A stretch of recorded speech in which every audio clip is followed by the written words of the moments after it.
하나님의 말씀 같이 보겠습니다. 다니엘서 2장 31절에서 35절, 44절에서 45절의 말씀을 같이 교독하겠습니다.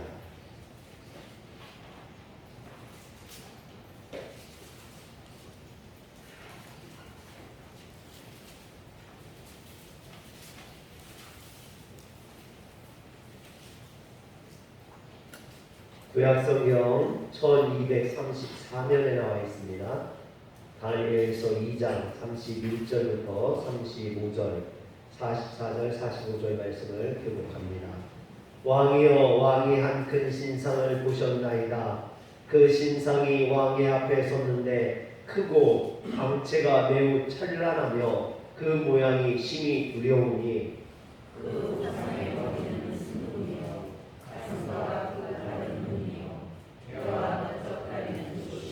그 종아리는 쇠요, 그 발은 얼마는 쇠요, 얼마는 진흙이었나이다.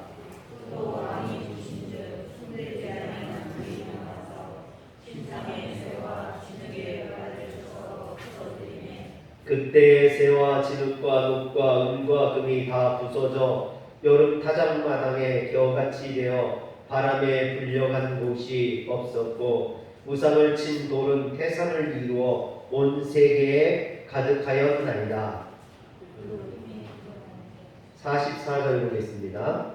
이 여러 왕들의 시대에 하늘에 하나님이 한 나라를 세우시리니 이것은 영원히 망하지도 아니할 것이요 그 국권이 다른 백성에게로 돌아가지도 아니할 것이요 도리어 이 모든 나라를 쳐서 멸망시키고 영원히 설 것이라.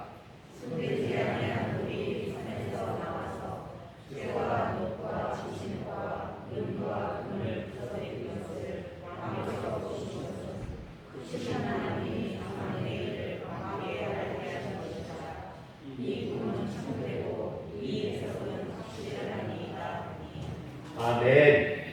할렐루야.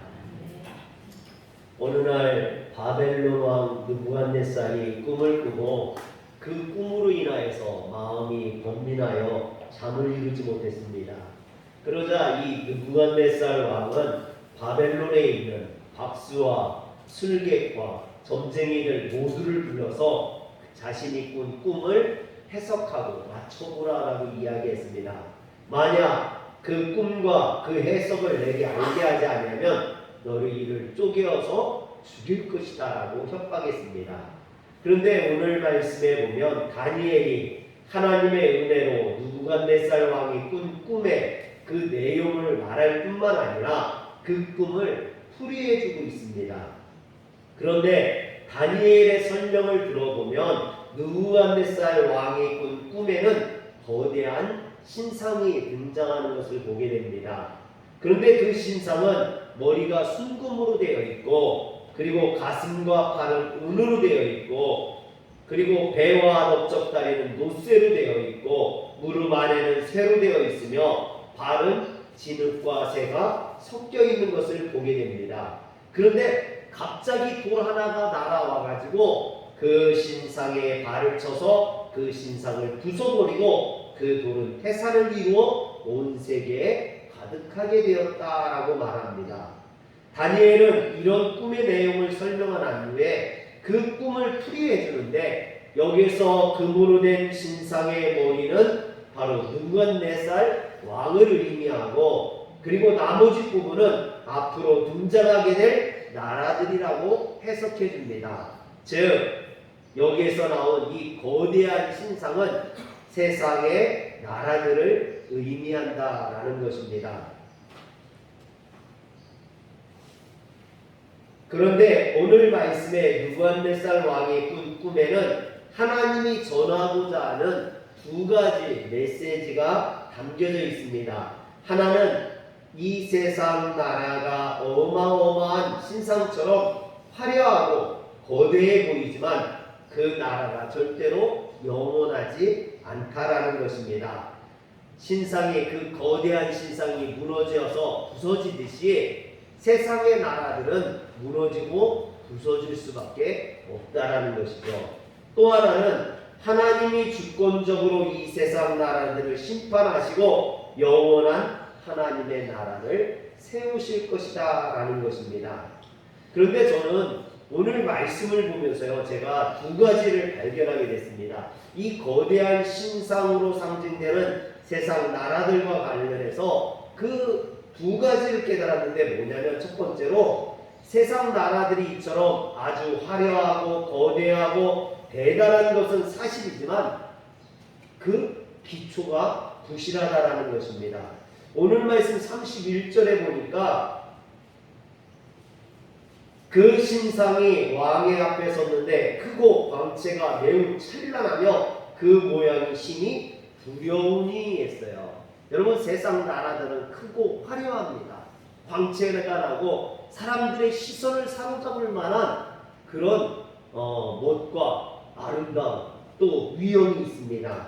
그런데 32절과 33절에 보면 그 모양이 우리의 우상의 머리는 순금이요 가슴과 두 팔은 은이요 배와 넓적다른 못이요 그 종아리는 쇠요 그 발은 얼마는 쇠요 얼마는 진흙이었나이다. 여러분, 이처럼 이 신상의 모습을 머리서부터 발까지 이렇게 쭉 설명을 하는데, 여러분 여기서 뭔가 깨달아진 게 없습니까? 머리는 금이고 가슴은 은이고 배는 쇠고 다리는 노쇠고 다리는 쇠고 그리고 발은 진흙이고. 여러분, 점점 머리는 화려하고 크고 웅장하지만 그 발로 갈수록 그 모양이 구성이 약해지고 있다라는 거죠. 머리는 거대하고 크고 웅장하고 빛이 나는데 그 발은 초라하고 연약하고 부서지기 쉬운 진흙으로 되어 있다라는 거죠. 그 얘기는 뭡니까? 기초가 약하다라는 거죠. 여러분, 건물이 높이 올라가려면 어떻게 해야 됩니까?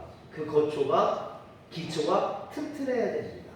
근데 이 신상은 거대하고 웅장하지만 그 기초가 발이 연약하다라는 거죠. 그런데 여기서 신상은 세상을 의미한다고 했습니다.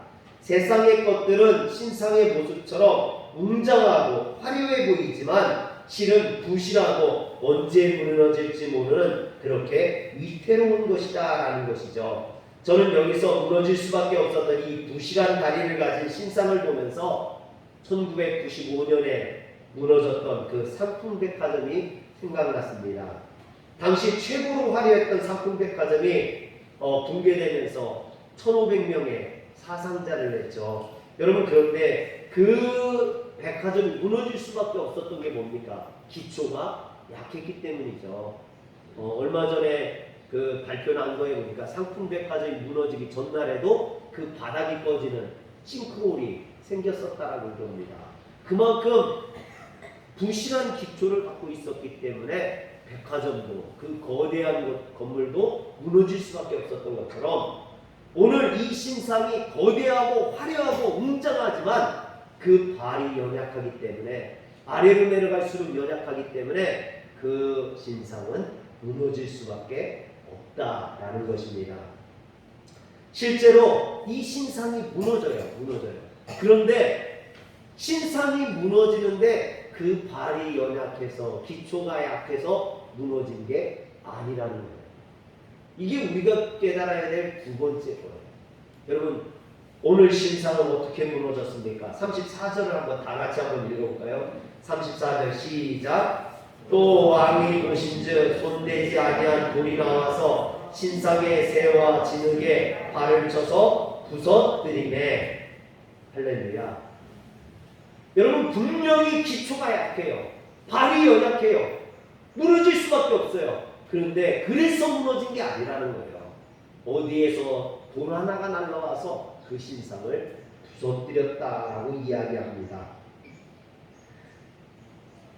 여기서 신상은 우리가 사는 세상이라고 했습니다. 이 신상이 크고 웅장하듯 세상의 위험은 위압적이고 거대한 권세를 가지고 있습니다.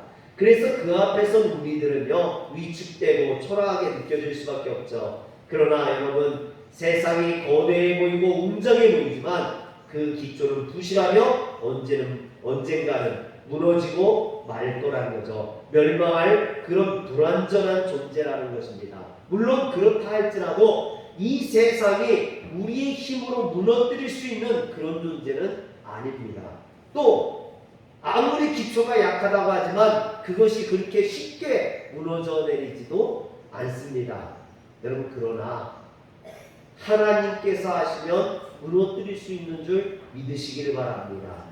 하나님은 이 세상을 창조하시고 운영하시는 전능하신 하나님이십니다. 그래서 노아의 홍수 때 비로다가 세상을 심판하셨고, 또한 소돔과 고모라의 유황불로 멸하셨던 그런 하나님입니다. 그 하나님께서 언젠가는 이 세상을 쳐서 멸하시고 그곳에 하나님의 나라를 세우실 것입니다. 할렐루야. 여러분, 그런데 오늘 말씀에 보면 금으로 된 머리로 시작하여서 엄청난 규모를 자랑하는 이 신상을 무너뜨린 존재가 돌 하나 하는 거예요. 나라든 돌이 이 큰 신상을 무너뜨렸다는 거죠. 여러분, 신상하고 이 돌을 한번 비교해 보세요. 거대한 신상과 볼품없는 그 돌. 여러분, 볼품없는 초라하기 짝이 없는 그런 돌이 웅장한 큰 신상을 무너뜨렸을 뿐만 아니라 아예 겨와 같은 가루로 만들어서 바람에 날려버렸다라고 이야기합니다. 여기에서 이 돌은 무엇일까요? 갑자기 날아든 돌. 이 돌은 뭐냐? 바로 예수 그리스도를 의미합니다. 여러분, 갑자기 임하실 주님의 심판을 의미합니다. 그래서 이 거대한 신상을 무너뜨린, 이 세상을 심판하고 멸하시는 분이 바로 예수 그리스도라는 것을 우리에게 예표하고 있습니다. 예수 그리스도께서 어느 날 갑자기 이 땅을 심판하러 오실 것입니다. 그러면 이 세상은 신상과 같이 무너지고 멸망하게 될 것입니다. 여기에 우리의 소망이 있습니다. 우리는 이 세상과 함께 심판받을 자들이 아니라 주님과 함께 새롭게 만들어질 하나님 나라의 백성들이기 때문입니다. 그렇다면 하나님 나라의 백성인 우리가 이 악한 세상에서 어떻게 살아야 되느냐? 여러분, 오늘은 이것을 나누면서 함께 은혜 받고자 합니다. 첫째로 우리는 두 나라를 동시에 바라볼 수 있는 그런 눈을 가질 수 있어야 됩니다. 오늘 본문에 보면 다니엘은 느부갓네살 왕의 꿈을 풀이해주는 과정에서 보다라는 말을 두 번 사용하고 있는 것을 보게 됩니다. 첫 번째 보다라는 말은 31절에 보면 31절 좀 보여주세요. 왕이여, 왕이 한 큰 신상을 보셨나이다 그랬어요. 여기에서 보다라는 말이 쓰입니다. 다니엘이 사용한 첫 번째 보다라는 말은 거대한 신상, 곧 우리를 위축시키고 초라하게 만들고 형편없는 존재로 전락시킬 것 같은 그 거대하고 화려한 신상을 보았다라는 것입니다. 다니엘은 그런데 그것만 본 게 아니에요. 이 신상만 본 게 아닙니다. 다니엘이 사용한 두 번째 보다를 보면 34절에 34절에요.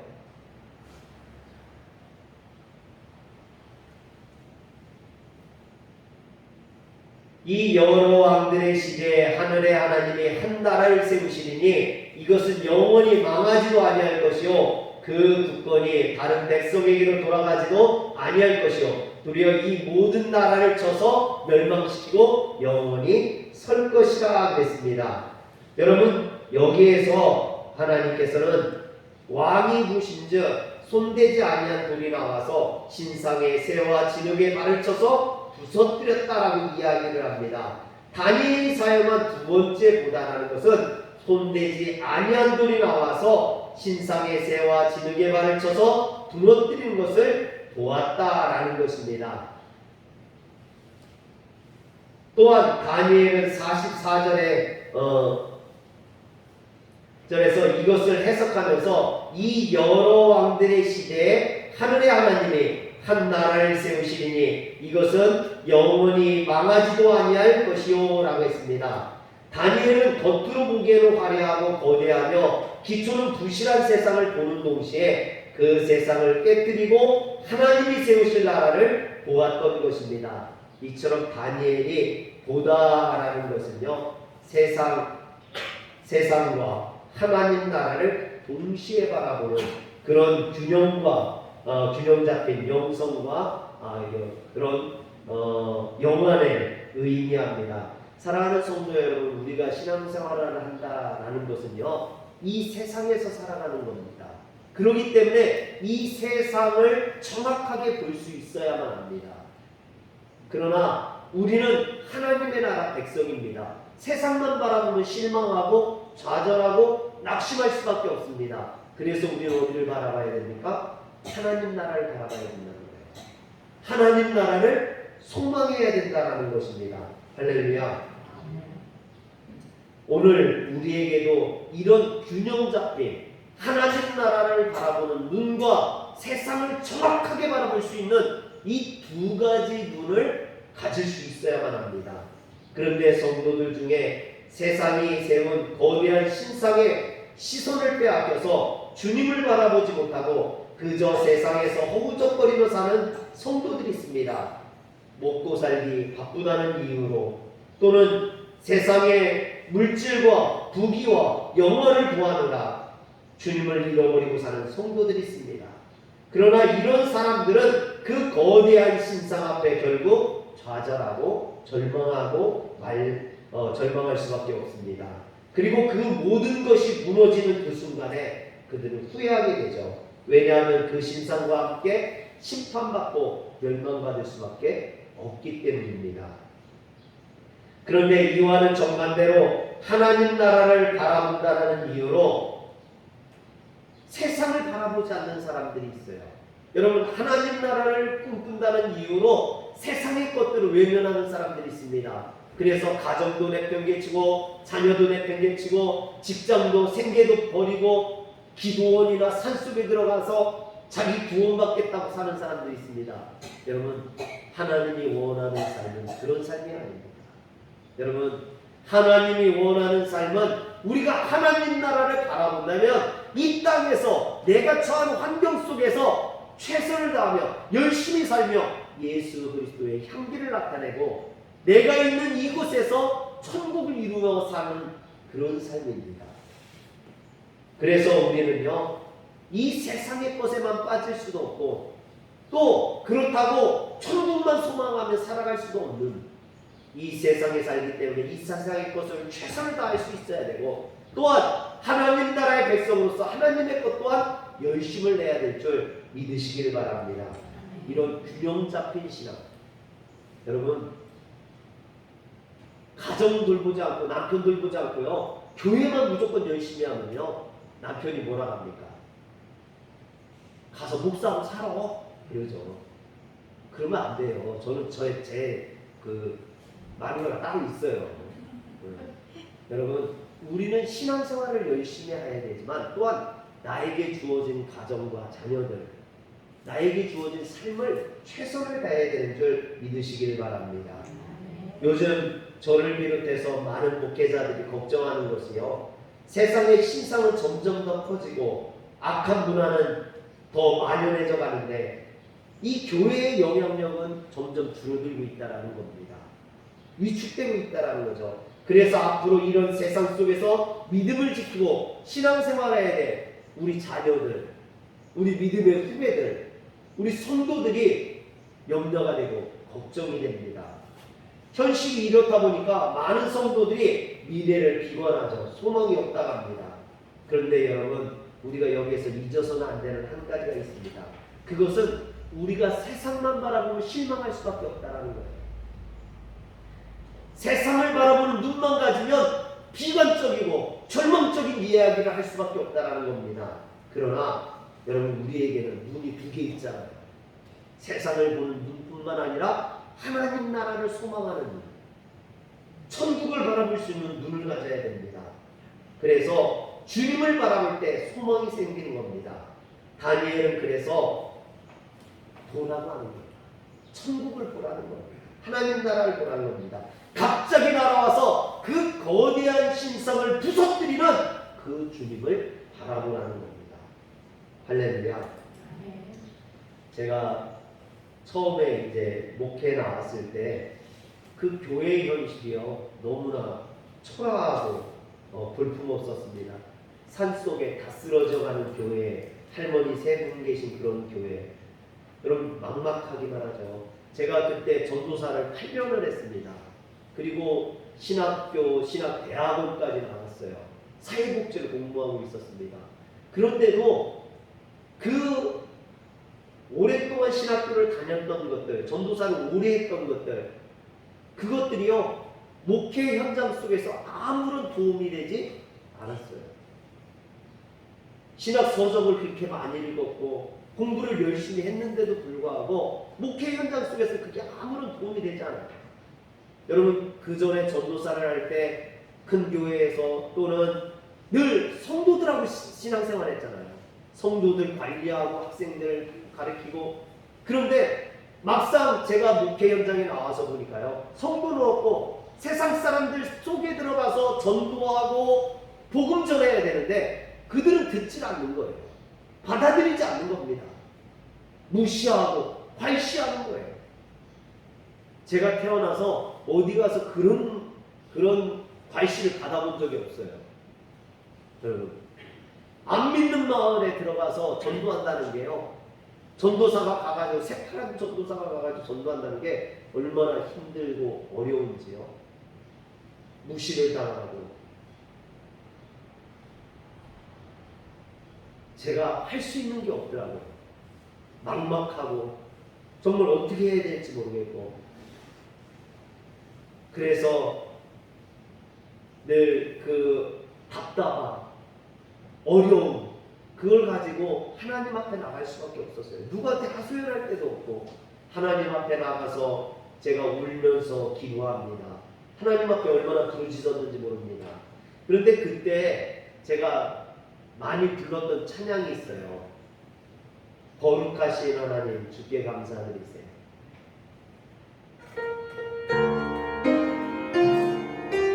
제가 정말 답답했을 때 불렀던 찬양입니다.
현실을 보면 막막하고 답답한데 그런 와중에 하나님이 제 입에 주시는 찬양은 내가 약할 때 강함 주고 가난할 때 부유케 하시겠다라는 찬양이었습니다.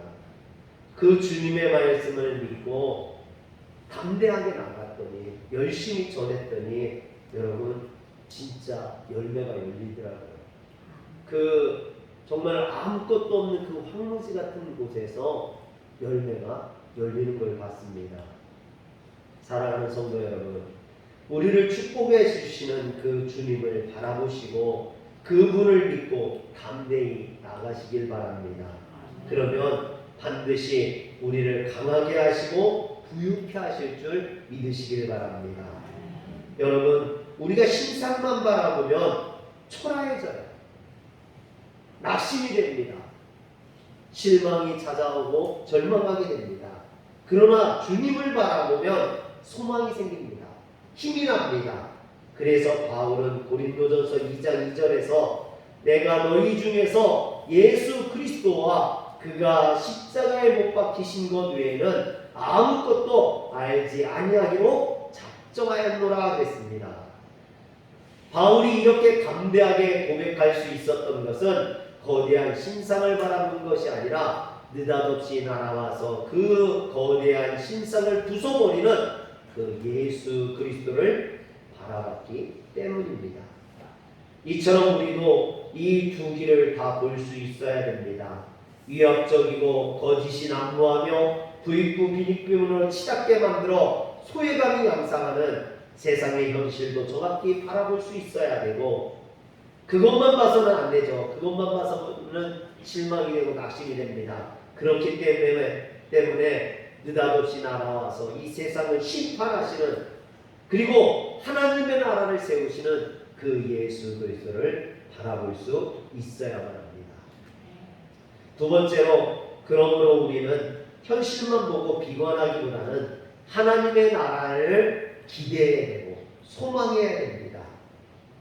예전에 천국을 설명할 때요, 부흥사 목사님들 보면은 진주문이 있고 화려한 보석으로 장식되어져 있고 으리으리한 집들이 있고, 옛날에는 우리가 가난하고 어렵고 힘들었기 때문에 천국을 이런 식으로 표현했는지도 모르겠어요. 그것은 하나의 비유입니다. 여러분, 그런데도 많은 사람들이 그런 천국을 소망했었거든요.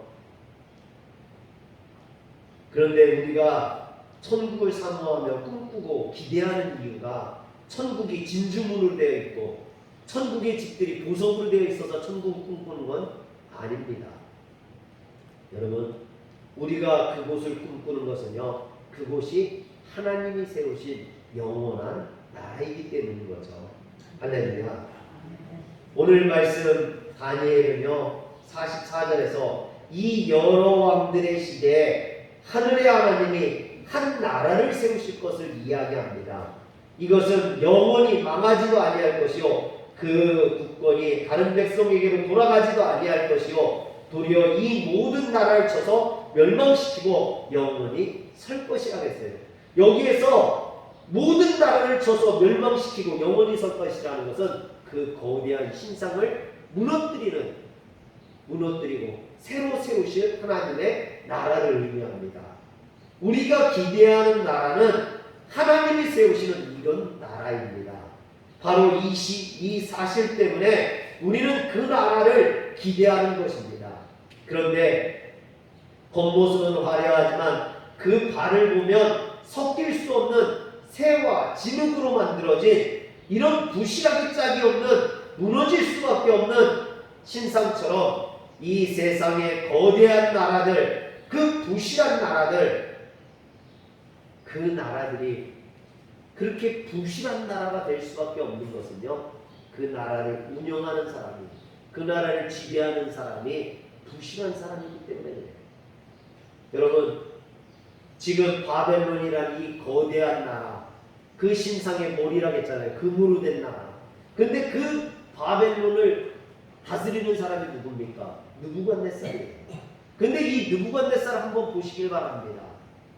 꿈 때문에 잠을 이루지 못하고 근심하고 걱정하고, 그 큰 나라의 왕이라는 사람이 꿈 하나도 어찌하지 못해서 잠을 이루지 못하는, 여러분, 우리 인간이 대단한 것 같지만요, 꿈 하나 때문에 이렇게 전전긍긍하는 초라하고 연약한 존재라는 겁니다. 또 그 꿈을 해석하러 갑니다. 자기 꿈을 이야기해 주지 않고 그 꿈을 해몽하러 갑니다. 만약에 그것을 해몽하지 못하면 몸을 쪼개서 거름더미로 만들어 버리겠다고 합니다.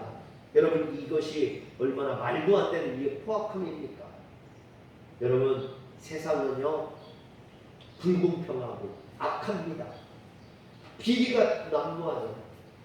겉에서 보기에는 화려하고 매력적이고 달콤한 것 같지만 그 속을 들여다보면요 썩어서 냄새가 나고 비리가 판을 치고 거짓과 교만과 잘못된 것들이 난무하는 곳입니다.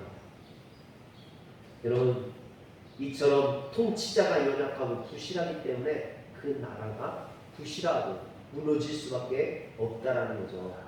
이것은 우리도 경험하는 거 아닙니까? 여러분, 우리나라가 왜 이렇게 어렵고 살기가 힘듭니까? 요즘요 물가가 얼마나 비쌌는지요. 시장 보러 가면 뭐 산 것도 없는데 금액은요 엄청 나와요. 정치인들이 선거 때마다 자기 한 몸 바쳐서 불태워서라도 이 나라를 위해 국민을 위해 힘쓰겠다고 구걸하지만요, 그들이 막상 당선되고 나면 어떡합니까? 국민들 신경도 안 씁니다. 안하무인이에요. 막상 당선되면 자신의 배나 불리고 온갖 비리를 저지르고, 여러분 이런 일들이 비일비재하지 않습니까? 그래서 우리가 정치인들에게 실망했던 게 한두 번입니까? 이 사람을 좀 뽑아주면 낫을까, 저 사람을 좀 뽑아주면 낫을까 해서 보수도 뽑아줬다, 진보도 뽑아줬다. 그렇지만 역시나 실망하고 낙심하게 되죠. 여러분, 사람에게 실망하는 것, 이게 세상 정치인들뿐만 아니라 교회도 마찬가지죠. 여러분, 교회에 대해서 악평하는 사람들, 교회에 대해서 안티하는 사람들 보면요, 교회 다니다가 상처받았던 사람들이 많아요. 교회 다니다가 목회자에게 또는 성도들에게 상처받았던 사람들. 제가 목회를 20년 하면서요, 이런 일들이 제일 가슴에 아파요. 뭐 이유 여하를 막론하고 누구의 잘잘못을 떠나서 사람에게 상처받아서 교회를 떠나는 사람들. 여러분, 그런 사람들이 생길 때마다 얼마나 가슴이 아픈지 모릅니다. 제가 아무리 최선을 다해도요, 그런 사람들이 꼭 생겨요. 뜻하지 않게 본의 아니게 상처받는 사람들. 그게 저를 때문일 수도 있고 교회 때문일 수도 있고 성도들 때문일 수도 있고. 여러분, 그렇지만 아무리 어려워도 힘들어도 상처받아도 신앙으로 이기면 영원한 하나님의 나라를 누리게 될 줄 믿으시길 바랍니다. 상처받는다고 신앙을 버리면, 주님을 떠나면 그건 내 손해라는 겁니다. 미련한 거죠. 여러분, 결혼하면 좋기만 합니까? 여러분들 결혼하신 분들 결혼하면 다 좋았어요? 야, 내 남편이 나한테 공주처럼 대접해주겠다고 공주처럼 해줬어요? 저는 저희 집사람한테 제가 진짜 공주처럼 해준다고 해놓고요, 데려다가 고생만 시켜가지고 허리 수술했잖아. 여러분, 잘해준다고, 여러분 물론 잘해주죠. 그러나 결혼 생활은 현실이기 때문에 때로는 마음에 안 드는 것도 있고, 때로는 싸우기도 하고, 때로는 다투기도 하고 그러는 거 아닙니까? 의견 충돌이 나기도 하고. 그러나 이런 것들이 무서워서 결혼을 안 하겠다? 그건 미련한 거죠. 여러분, 어떤 사람이 결혼을 해도 실망을 하고 결혼을 안 해도 실망을 하면, 여러분 이왕이면 하고 실망하는 게 낫지 않겠어요? 사실은 결혼을 하면 어려운 것보다는 좋은 것들이 더 많아요. 행복한 게 더 많죠. 할렐루야. 여러분, 교회도 사람들이 모이는 곳이라 상처받을 수 있어요. 여러분, 그래서 상처받는 게 무서워서 교회를 안 다니겠다? 이건 미련한 생각입니다. 상처받는 것보다 위로하는 게 더 많고요. 어려움보다 축복이 더 많고요. 할렐루야. 여러분, 무엇보다도 우리가 그것 때문에 하나님 나라를 버리는 것은 미련한 거죠. 우리가 다니엘서의 느부갓네살 왕의 꿈을 살펴보면서 하나님 나라에 대해 기대감을 회복해야 하는 이유가 여기 있습니다. 우리가 하나님 나라에 대한 기대감을 가질 수 있는 것은 그 나라는 이런 연약한 인간이 지도자가 되어서 다스리는 나라가 아니라는 거예요. 하나님 나라는 하나님이 다스리는 나라. 정의롭고 공의로우신 그 하나님이 다스리는 나라. 그렇기 때문에 완전한 나라라는 겁니다. 그래서 다니엘서 4장 3절에 보면 참으로 크도다 그의 이적이여 참으로 능하도다 그의 놀라운 일이여 그의 나는 영원한 나라요 그의 통치는 대대에 이르리로다 그랬습니다. 그리고 그 나라를 다스릴 하나님에 대해서는 시편 99편 4절에 보니까 능력 있는 왕은 정의를 사랑하느니라 주께서 공의를 견고하게 세우시고 주께서 야곱에게 정의와 공의를 행하시나이다. 하나님이 다스리는 나라는 정의와 공의가 있는 나라, 사랑으로 그 백성을 사랑하는 나라라고 말씀하십니다. 하나님은 결단코 우리를 실망시키지 않으십니다. 하나님은 공의로우신 하나님이기 때문이죠. 그 하나님이 다스리는 나라가 있기에 우리는 현실이 힘들고 세상에서 억울한 일을 당하고 상처를 받을수록 더욱더 그 하나님의 나라를 소망해야만 합니다. 제가 다니엘서를 묵상하다가 이번 주에 계속해서 반성하고 회개했던 것 중에 하나가요. 성경은 하나님 나라를 가리키는데 제 자신은 자꾸만 세상을 바라본다는 거예요. 환경을 바라보고 여건을 바라보고 그래서 늘 제 입에서 떠나지 않는 것이 뭐였냐면 우리 화래협교회는 산속에 있어서 우리 화래협교회는 외져서 여러분 이런 환경적인 여건적인 것들을 자꾸만 생각하면 실망이 되고 낙심이 되고 좌절하게 되는 거예요. 그러나 주님이 역사하시면 산속이 아니라 산꼭대기라 할지라도 여러분 하나님의 역사는 일어나는 줄 믿으시길 바랍니다. 제가 자꾸만 잃어버려요. 하나님 나라를 바라보는 걸 잃어버려요. 그 능력을 잃어버려요. 전능하신 하나님을 잃어버려요. 그리고 자꾸만 현실 세계만 그 신상의 거대함을 바라보고 좌절하고 절망하려고 합니다. 사랑하는 성도 여러분, 그 신상을 바라보고 실망하지 마세요. 주님을 바라보시길 바랍니다. 왜 나는 안 될까? 왜 나는 안 되지? 왜 나에게 이런 일들이 생기지? 왜 나에게 이런 어려움이 있지? 이런 현실만 바라보면 실망이 돼요. 그러나 여러분 전능하신 하나님을 바라보세요. 그 하나님이 역사하시면 일할 수 있습니다. 그 하나님이 역사하시면 능력이 생깁니다. 여러분 그 하나님을 소망하시면 기적이 일어나요. 죽었던 나사로가 살아나고 아브라함이 100살에 애를 낳고 여러분 기적과 능력이 나타나는 줄 믿으시길 바랍니다. 그래서 제가 반성했어요. 회개했어요. 내가 또 하나님을 잃어버리는구나.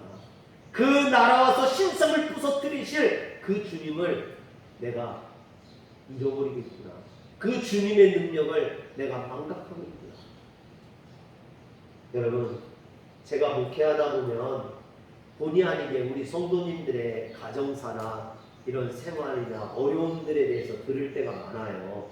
어떤 가정의 문제, 물질의 문제, 자녀의 문제, 건강의 문제, 정신적인 어떤 어려움들 여러분 이런 어려움들을 당하는 성도들을 보면 참 안타깝죠. 목회자로서 어떻게 도와주고 싶은데 제가 도와줄 수 있는 제가 그 문제를 해결해 줄 수 있는 만한 그런 능력이 제가 안 돼요. 그러면 저는 어떻게 하느냐 그 문제를 갖고 주님 앞에 나오는 거예요. 가지고 나오는 거죠. 하나님 우리 성도님에게 이런 문제가 있는데 하나님 도와주세요. 하나님 제 능력으로 해결할 수 없지만 전능하신 하나님께서 해결할 수 있는 줄 믿습니다. 주님께서는 이 문제를 반드시 해결해 주실 줄 믿습니다. 주여 도와주시옵소서. 우리 주님께서 도와주시지 않으면 해결할 수 있습니다. 그러면 저는요, 이런 기도를 하게 되는 거죠. 그런데 제가 이렇게 기도하고 또 말씀을 준비하면요, 그런 말씀이 나와요. 어떤 말씀이 나오냐? 그냥 우리 성도님들이 듣기에는 보통 말씀 같지만 사실은 그 속에 숨은 주제가요, 뭐냐면 하나님의 말씀을 듣고 힘내세요. 주님이 눈물 닦아 주실 것입니다. 그러니 힘내시고 하나님을 바라보세요. 여러분, 그냥 성경 가지고 말하는 것 같지만 그 속에는 이런 메시지가 담겨 있는 거예요. 어려움 당하는 성도들에게, 힘들고 낙심한 성도들에게 하나님 말씀을 듣고 힘내세요. 주님이 눈물 닦아주실 거예요. 그러니 실망하지 말고 하나님을 바라보세요. 오늘도 이런 위로가 여러분들에게 임하길 주 이름으로 축원합니다. 이처럼 현실 세계에서 겪는 어려움과 고통을 완전히 외면하기는 어렵습니다. 그러나 우리 신앙생활의 핵심은 이 땅에서 잘 먹고 잘 사는 게 아니잖아요. 하나님 나라를 소망하는 것입니다. 알렉산더 푸스킨이라는 사람이 삶이 그대를 속일지라도 라는 시를 썼어요. 제가 읽어드릴게요. 삶이 그대를 속일지라도, 삶이 그대를 속일지라도 슬퍼하거나 우려하지 말라. 슬픈 날에는 참고 견디라. 즐거운 날은 보고야말리니 마음은 미래를 바라니 현재는 한없이 우울한 것, 모든 것 하염없이 사라지나 지나가 버리는 것 그리움이 되리니 삶이 그대를 속일지라도 노여워하거나 서러워하지 말라. 절망의 날 참고 견디면 기쁨의 날 반드시 찾아오리라. 시인이 다니엘서를 읽었는지 안 읽었는지 잘 모르겠어요. 그렇지만 오늘 다니엘서가 말하고 있는 말이나 이 시인이 이야기하고 있는 말이나 일맥상통합니다. 삶이 그대들을 속이고 여러분들을 어렵게 하고 낭망시킬지라도 여러분들 노여워하거나 서러워하지 말고 절망의 날 참고 견디면 기쁨의 날이 온다는 거예요. 그 주님을 바라보면 여러분들에게 소망의 날이 찾아오는 줄, 기쁨의 날이 오는 줄 믿으시길 바랍니다. 주님의 날은 반드시 올 것입니다. 그러므로 우리는 이런 소망을 가지고 살아야 됩니다. 그래서 우리는 두 나라를 볼 수 있는 영안과 영성을 가져야만 합니다. 이 세상의 거대한 신상만 바라보지 마시고 그 신상을 깨뜨리고 부수시고 하나님 나라를 건설하실 그 예수 그리스도를 바라보는 성도들 되시길 주의 이름으로 축원합니다. 기도하겠습니다. 전능하신 하나님, 오늘도 우리의 눈을 들어서 주님의 나라를 바라보게 하여 주시옵소서. 세상을 보면 실망이 되고 낙심이 되고 정말 왜 나에게 이러한 어려움이 찾아왔는지, 왜 나만 이렇게 힘들게 하는지 낙심이 되고 실망이 됩니다. 그러나 주님을 바라보니 주님께서 역사하시면 기적이 일어날 줄 압니다. 주님이 함께 하시면 능력이 나타날 줄 압니다. 그 모든 어려움과 환경을 깨뜨리시고 거룩한 하나님의 나라가 나에게 임하게 될 줄 믿사옵나니 주여 오늘도 우리를 위로하여 주시옵소서. 우리 주 예수님의 이름으로 기도합니다. 아멘.